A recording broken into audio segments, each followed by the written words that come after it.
qui reste parmi les contentieux qui existent. مازال عندنا مع فرنسا حساب كبير، ولكن الحساب اللي يستمر في الزمان، يعني مازال لحد الان المستقبل غامض ونقول اسولوسي في. ثم بعد ذلك وجدت ان هذا الموضوع يستوجب على لدراسته علينا اننا نجيب مجموعه من الخبراء. وجدت انني رغم انني الم بعض المعلومات في تاريخ الصحه، هذه لا سبيسياليتي تاعي، وانني طبيب، ولكن وجدت ان الموضوع فيه العديد من الجوانب، ولعل الشق البيئي والصحي مهم جدا، ولعل شق العلاقات الجزائريه الفرنسيه لما نتكلموا على الجيوستراتيجي ايضا مهم جدا. وبحثت ايضا في الخلفيات التي جعلت من فرنسا تتخذ من الجزائر حقل تجارب. والخلفيه الاولى هي العقده الديمقراطيه. حقيقه تاريخيا موجوده ان دوغول اثناء الحرب العالميه الثانيه كان عليه ازدراء كبير وضغط كبير من الحلفاء، وخاصه من تشرشل وروزفلت، وحاولوا حتى الانقلاب عليه من خلال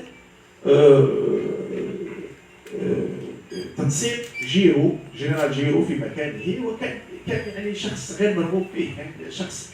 ولذلك فالعقده الديغوليه هذه العقده اللي كانت عنده بعد استولياء على الحكم في 58 حاول التسريع في عمليه ايجاد قنبله نوويه التي ترفع من قيمه ديغول ومن قيمه فرنسا الى مصاف الدول الاجنبيه. قبل ما نعرج على الموضوع، تكلمنا البارح شكون اللي يفوت الاول الفيلم ولا انا، وانا كنت من الناس اللي حبذت ان الفيلم يفوت الاول، لان ليلوستراسيون يعني تريز امبورطون حتى ابناء الاطفال اللي يفهموا شنو باغي نقول من بعد. انه مهم جدا الشيء اللي شفتوه في الفيلم. اذا دوغول، المعلومه اللي ربما ما يعرفهاش الجميع، دوغول استعان باسرائيل لتطوير، هذه المعلومه الاولى، لتطوير القنبله النوويه في ركن. ونشاهد هنا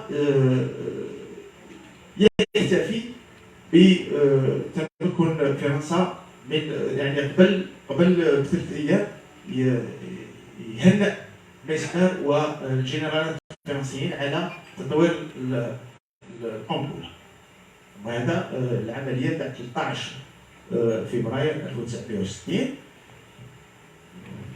المعلومه اللي شفتوها في الفيلم مهمه جدا، ان العمليه قامت على بعد 50 كيلومتر من مدينه ركان، 70 كيلو طن، اي ما يعادل 4 قنابل تطلق على هيروشيما. يعني بعد هيروشيما اكبر قنبله من حيث القوه كانت القنبله التي قام بها، التي فجرها الفرنسيون في ركان.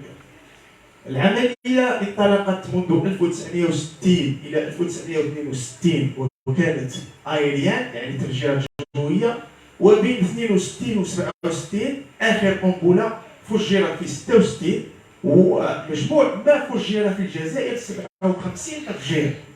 لان سي فري اون سو فوكاليز سور حول تفجير ركان، لكن ما كانش كاين غير تفجير ركان. تفجير ركان كانت بدايه التفجيرات التي قام بها الفرنسيون. ثم الخطاب الرسمي وهو بيير ميسنر، لكن وزير الدفاع في تلك الفتره كاين فيديوهات، كل الكلام اللي تسمعوه ولا تشوفوه هو كلام فرنسي. احنا اليوم حاولنا اننا نجيب مقاربه الفرنسيين وكيف ينظر الفرنسيين لحد الان اليوم لعمليه هذه العمليه، عمليه التفجير. بيير ميسنر وزير الحرب يصرح في تلك الفتره لو 13 فبراير بان العمليه متحكم فيها الى اكبر الحدود، بينما هو كان حاضر مع وزير البحث العلمي وهرب بعد التفجير مباشره في 1995. ارشيف موجود عندنا جبناه من فرنسا، يقول كنا امام حاله تلوث خطير جدا. يعني حتى من 95 عاد استفاق الرجل، 30 سنه من بعد استفاق الرجل وصرح تصريح صادق، قال كنا امام حادث تلوث خطير جدا، عشنا حاله هلاك. يعني النقاط اللي نشوفوهم كلام اخر قاله. ولا يمكن تقدير كميه الاشياء التي انبعثت. الامور خرجت عن السيطره اثناء التفجير. كان هناك توجيه اعلامي، وكان من مصلحه الفرنسيين انهم يوجهوا الراي العام الفرنسي، وخاصه امام هذه العمليه الجديده عمرها ما صارت في تاريخ البشريه، ان دوله قامت باعمال تجريبيه. هذه العمليه الوحيده التي قام بها الامريكان كان في اليابان، هيروشيما وناكازاكي. اول عمليه تقوم افيك سيت امبلور، اولا بهذه الكثافه وبهذا العدد الهائل من التفجيرات، كان الفرنسيين اللي داروه في الجزائر. ثم لا راديو اكتيفيتي، هذا التفجير مس تقريبا كل البلدان المجاوره للجزائر. سقطت امطار سوداء على البرتغال، وتم لان اليابانيين بعد التفجير اللي كان عندهم تحكموا في التكنولوجيا تاع البحث عن الراديو اكتيفيتي، ووجدوا اليابان في تلك الفتره. في اليابان هناك اشعه تاع بلوتونيوم 137 اللي ماهوش الاشعه تاع ناكازاكي وهيروشيما. الاشعه اللي وجدوها في اليابان في تلك الفتره، يعني الاشعه شوف وين راحت. الايطاليين يقولوا بان الاشعه ايضا توجدهم. كل افريقيا، ايطاليا، والاشعه ذهبت الى اليابان. غادي نخلعكم شويه هكا باسكو الاشعه غادي تشوفوا وين راحت. اليربوع الاخضر تجارب مباشره، تجارب حول مدرعات المانيا جاء بها الفرنسيين، داروها في المنطقه، حيوانات، مساجين. وهنا نحبسوا بها نقولوا بان بلعباس كولايه، كمدينه، كمنطقه دفعت شهداء للتجارب.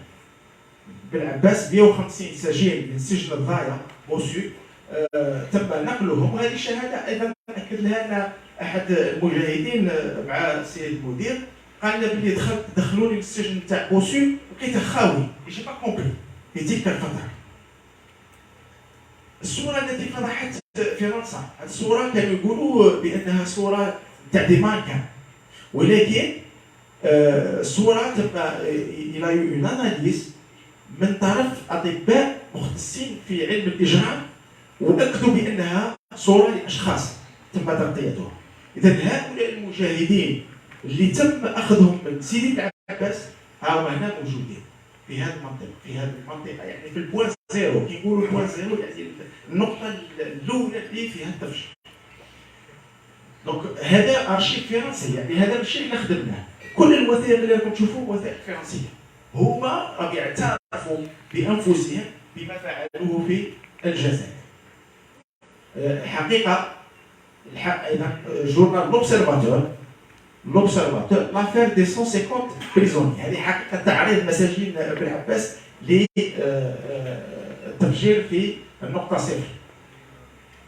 الان ماذا يحدث عندهم؟ باسكو اذا كان هما اعترفوا لجنودهم بان هناك بافور، كاين اشكال، دونك من الناحيه القانونيه من يعترف بالقليل فهو متهم، فهو الى كوبابل. شوفوا هذا جندي فرنسي، شوفوا بلي انه فقد عينه، فقد انفه. القضيه ايضا جيرار دولاك، وبعد قضيه جيرار دولاك، هذا جيرار دولاك كان احد الجنود الذين شاركوا في التفجير، والذي تلقى 30 عمليه على وجهه، 30 عمليه جراحيه على وجهه. وفي 2020 تعرض لعمليه على سرطان الشفاه. بعده يعني السرطان تاع الشفاه، هذا الشخص هذا بعده يصدر قانون موران. قانون موران هو قانون فرنسي يعترف للفرنسيين بأنهم تعرضوا إلى تفجيرات، والتفجيرات اللي يكون متحكم فيها، ولذلك فتسقط المسؤولية عن الدولة الفرنسية في تعويض هؤلاء. مش بعيد أنهم عاودوا صنفوا الأمراض التي كانت قليلة جدا تمثل في الكونسير، لكن أصبحت 42 مرض. مش بعيد انهم عوضوا داروا دي زونكيت ايبيديميولوجيك حتى عند الاطفال تاعهم.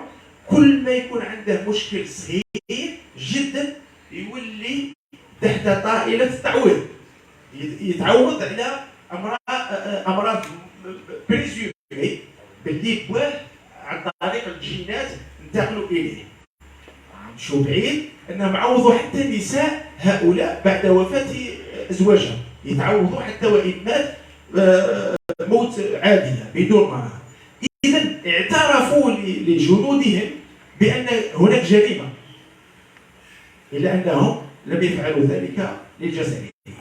دونك retenez très bien la loi morale. La loi morale اليوم معمول بها في فرنسا، وسقط على الدولة الفرنسية أنها هي من تطالب العدالة بالتعويض. يعني ماشي الجندي هو اللي يمشي للعدالة، الدولة الفرنسية هي التي تطالب العدالة الفرنسية بالإجراءات القانونية. ما يعترف به كأمراض ومضاعفات تستوجب تحمل الدولة الدولة التي تحترم. هم يقولوا بأننا نحترم الحقوق والحريات، لكن لما يتعلق الأمر بأبنائهم يتحملوا مسؤوليتهم ويحترموا الحقوق والحريات، وأما اتجاه الآخرين فتسقط هذه ستاداج فو أداج. في الجزائر كل دراسات إبيديميولوجية وخاصة منطقة تمراس تقر على أن هناك عدد كبير multiplié par 10 parfois بسرطان الغدة الدرقية كونسير لاتيرويد الذي عقد عند حادثي الولادات يا إما رسوم صغار ولا رسوم كبار، ثم تواجد كثير من حالات الإعاقة الذهنية وانتشار أمراض العيون وتراجع الولادات كما شفتوا في الفيلم. اليوم مهم جدا أننا عندما نطالب دولة أخرى بتعويض أو بإقرار مسؤولية أننا نعطي الأرقام. ورقم كمال الشيرازي، الرقم الذي يقدمه كمال الشيرازي يقول أن هناك 42,000 ضحية، يعني ميت مباشرة من التفجيرات. 42,000. encore une fois un autre 42,000 بعد 45,000 تاع سطيف خراطة وقامة. في الجزائر أول إحصاء في سنة 1990 وجد أن ما متوسطه 90 حالة أصيبوا بمرض سرطان النخاع العظمي، مرض غير موجود طريقة. Le cancer de la moelle épinière est un cancer qui n'existe pas ailleurs، ما كانش في بلدان أخرى، موجود في المنطقة فقط، وأن 80% من هذه الحالات يقع في أواسط السكان الذين يقطنون المنطقة الغربية لموقع التفجيرات. زوال مظاهر الفصل الربيع من الناحية البيئية، لأن السيدة المديرة طلبت مني أنني je fais un petit détour du côté بيئة. C'est très important aussi. أن زوال مظاهر الفصل الرابع في المنطقة، تراجع عمر الإبل إلى أقل من 20 سنة، انقراض عائلات نباتية بأسرها. C'est des lignées végétales qui n'existent plus. أصيب أيضا الأشجار بالعقم كالفستق البري والزيتون الصحراوي، مصدر مسيو الاقتصاصي. لسنا الوحيدين ضحايا هذه التفجيرات، لأن اليوم ليبيا أيضا تطالب وقبائل ليبيا تطالب بالتعويض جراء هذا جورنال ميداليست اي اللي يقر أن هذه التفجيرات أيضا دارت مشاكل كبيرة عند الليبيين. يلزم، وهذا هو المشكل الكبير، يلزم 24,000 سنة حتى يبدأ الإشعاع في التناقص. هو الإشكال الكبير، لأن احنا قلنا بأن كاين مشكل مستقبل، ماهوش مشكل مثالي، كاين مشكل علاقة مستقبلية مع الفرنسيين، أن الإشكال هذا مستدام و il est continu dans le temps. 24,000 يعني يليق ربما تقوم بالغيابه وحنا مازال ما قمناش بالعمل في المنطقه. اروزين المعلومه اللي كنت باغي نعطيها لكم ان مدينه ليون في 2021 ارسلنا لهم عاصفه في 2021، عاصفه رمليه، الكل يعرف بالعاصفه الرمليه اللي راحت.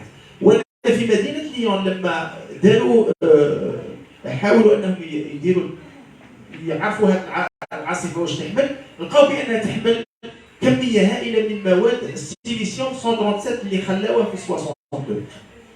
سي بور سا كو بالك شفتوا العنوان اللي كاتبه باللغه الفرنسيه، لانني حاولت انني اليوم باسكو هذا سي سكون بو دير او فرونسي سون اروسي لالجيري سون تيتي اروسي في 2021. المطلوب اولا ومهم جدا الاعتراف، ثم تقديم الارشيف، خرائط النفاذ مدفونه، ازاله التلوث والتعويض. الشيء المؤسف ايضا يجب ان ما ننساوش ان زميلنا بنجامين ستورا الذي التقيته مرتين في ارشيف فانسان لما دار لو رابور تاعه سور الميموريال هيستوريك وما يجب ان يقدمه كنصائح لماكرون في الحقيقه، وهذا الشيء اقره لي في 2017 لما التقينا في الارشيف انه سوف يحاول قدر الامكان ان يعطيهم يمدونا ولو جزء من الارشيف، لكن في الرابور تاعه وهذا يؤسفنا انه في الرابور تاعه لم يتعرض البتة بنجامين ستورا لم يتعرض البتة لا للارشيف الذي يخص التفجيرات ولا للخرائط، وامر مهم جدا انساني. يعني حتى المؤرخين عندهم يسون كونديسيوني عكس ما نحسبوا حنايا باللي لا المؤرخين تاعهم احرار ويقولوا اللي يبغوا ويتكلموا على فرنسا المستعمره ويتكلموا، وربما بنجامين ستورا بين الناس اللي يدير كيما نقولوا بالعربيه جنب الذنب وجنب الثعلب، دونك يحاول قدر الامكان انه يكون دي دو كوتي، ولكن لما تعلق الامر بملف خطير جدا ما تكلمش عليه وما بداش في الرابور. الله يرحم الشهداء. السلام عليكم ورحمه الله وبركاته.